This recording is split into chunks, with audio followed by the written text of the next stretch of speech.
మా వాడిని తీసుకొని కొంచెం బయటికెళ్ళాలంటేనే భయము. ఎందుకంటే అట్లుంటది మా వాడితోని. ఇంటి దగ్గర చెప్పి వెళ్తామనమాట. ఒక 10 రూపీస్ కంటే ఎక్కువ కొనివ్వననేసి. ఇంటి దగ్గర సరే అని తాలోపడిస్తాడా. తర్వాత అక్కడికి పోయినంక పెద్దదానికే టెండర్ పెడతాడనమాట.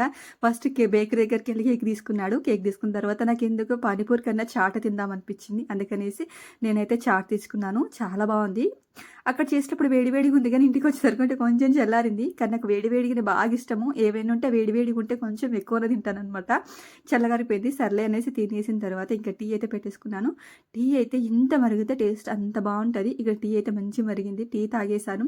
ఇంక ఇక్కడైతే కొన్ని సోఫా మీద కవర్స్ అన్నీ పిండేసాననమాట. అక్కడ మా వాడు ఏసడం కోసం ఎన్ని తిప్పలు పడ్డాడో రావట్లేదు. లాస్ట్‌కి నాకే తీసుకొచ్చి ఇచ్చాడనమాట. వేసేసేయి మమ్మీ అనేసి. సరే అనేసి వేసి ఇచ్చేసాను. అప్పటిదాకా మా వాడు పడ్డ తిప్పలకైతే నాకు భలే నవ్వొచ్చింది. అస్సలు రాలేదనమాట.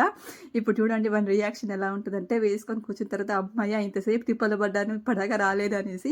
ఇట్లుంటది మా వాడితోని.